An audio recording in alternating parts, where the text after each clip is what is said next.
내가 실제로 했었던 영원으로 건물주가 된 방법, 부자의 시간은 어떻게 돈이 되는가?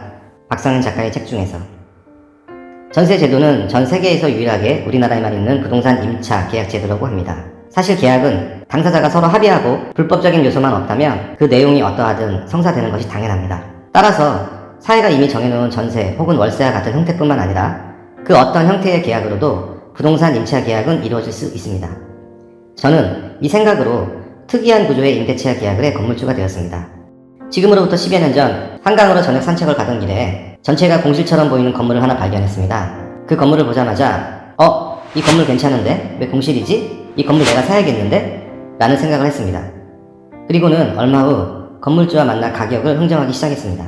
60%에 가까운 대출이 끼어있던 건물은 아직 세입자를 구하지 못해 임대 수익도 전무한 상황이었습니다. 대출 이자도 감당하지 못해 건물을 경매로 넘길 위기였던 건물주는 부동산도 거치지 않고 제 발로 찾아와 매수 의사를 밝힌 저를 반갑게 맞아주었습니다. 파는 사람은 아주 급한 상황이었고 저는 안 사도 그만이었기 때문에 처음부터 협상의 칼자루는 제게 있었습니다. 그래서 건물주가 제시한 매도 희망가보다 한참 낮은 금액의 매수 희망가를 부르는 일이 가능했습니다. 결국 제가 원하는 가격으로 최종 매매가가 결정되었습니다. 건물주는 대출 이자를 내지 못해 건물을 경매로 헐값에 넘기기보다는 조금 손해를 보더라도 그동안 골칫덩이였던 건물을 깔끔하게 매도해버리는 편이 낫다고 생각했을 겁니다.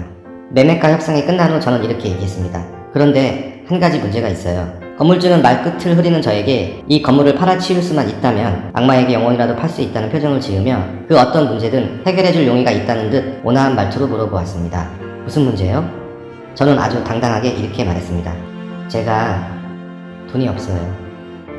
건물주는 황당한 듯 아무 말 없이 한참 동안 저를 바라보다가 이렇게 물었습니다. 도대체 그게 무슨 소리예요? 저는 이미 혼이 반쯤 나가버린 건물주에게 미리 세워놓았던 계획을 하나하나 차근차근 설명하기 시작했습니다. 은행에 60% 정도의 건물 담보대출이 있는 상태였기 때문에 해당 대출금을 승계하는 데 필요한 자금은 40% 정도였습니다. 공실로 수입은 없는데 대출 이자는 내야 하는 건물주의 위기상황 덕분에 매매가를 10% 낮추었으니 결국 매입에 필요한 나머지 자금은 30% 정도였습니다. 참고로 당시의 시대 상황은 경제부총리가 TV까지 나와 빚내서 집 사라 라는 말을 했을 정도로 부동산 경기가 바닥을 기던 때였고 덕분에 건물의 매매가는 아주 저렴했습니다. 그럼에도 당시에 제가 살던 아파트의 전세금과 신용대출에 마이너스 통장까지 총 동원하더라도 건물을 사는데 필요한 30%에는 미치지 못하였습니다. 건물 매입 자금을 더 만들어내기 위한 시간이 필요하다는 걸 알게 된 저는 새로운 형태의 계약을 제안해 보기로 했습니다. 위기에 처한 건물주가 거절하기 힘들도록 계획된 계약의 내용은 이렇습니다. 계약일로부터 2년 안에 나는 건물주의 건물을 매수할 수 있는 최우선의 권리를 갖는다.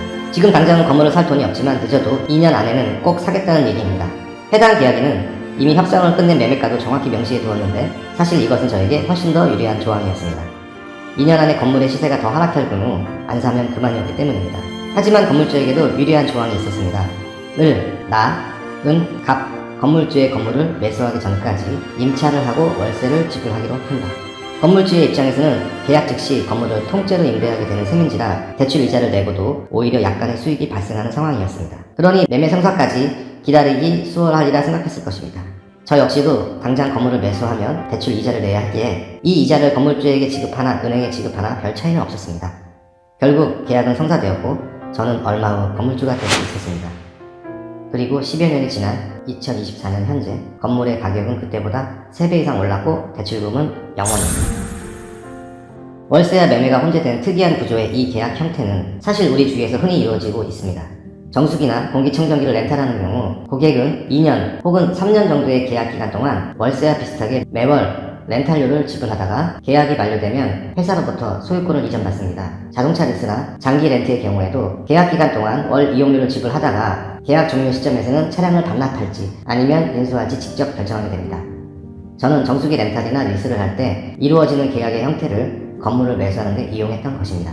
월세 아니면 전세, 렌트 아니면 매매 이렇게 이분법적인 사고에 얽매이지 않고 유연한 사고와 오픈마인드 전략을 세우고 실행한 것이 제가 월세로 건물주가 될 수 있었던 비결입니다.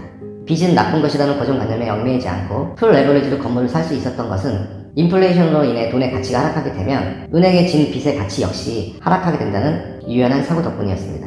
또한 내 황당해 보일 수도 있는 제안에 화를 내면 어떡하지? 라는 걱정을 해소할 수 있었던 것은 거절하기 힘든 유리한 제안이라면 수락할 수밖에 없을 거야 라는 오픈마인드 덕분이었습니다. 그래서 결론은 넓게 보고 다르게 생각하세요.